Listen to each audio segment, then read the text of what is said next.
जाड़ा वाला रात रहे, माघी बरसात रहे, 8 बजे मिले खातिर इनका से बात रहे। ठीक है, मिले वाला धुन रहल, देह में जुनून रहल, काट लेलस कुकुर साला हर हर खून बहल। कैसो कैसो प्यार भइल, इनसे इजहार भइल, काने काने जाने कैसे गाँव में प्रचार भइल। ठीक है, पंचायत कई बार भइल, थाने FIR भइल, हमारा घर से इनका घर से लाठी लाठी मार भइल। ठीक है, धोएंगे पलट बाकी नहीं के संगवा, घरवा अपना बसाएंगे, नून रोटी खाएंगे, जिंदगी संग ही बिताएंगे। ठीक है, ठीक है, सबका डर से हुए हैं फरार, अब छपरा लौट के न जाएंगे, नून रोटी खाएंगे, जिंदगी संग ही बिताएंगे।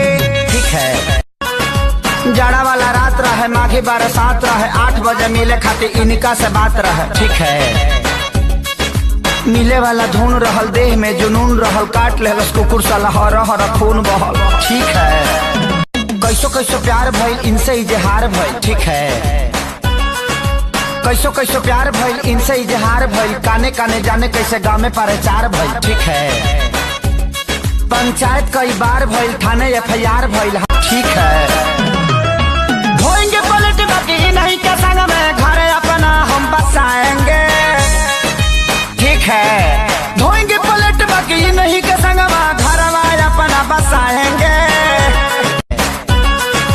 जाड़ा वाला रात रहे, माघी बरसात रहे, 8 बजे मिले खातिर इनका से बात रहे। ठीक है, मिले वाला धुन रहल, देह में जुनून रहल, काट लेलस कुकुर साला हर हर खून बहल।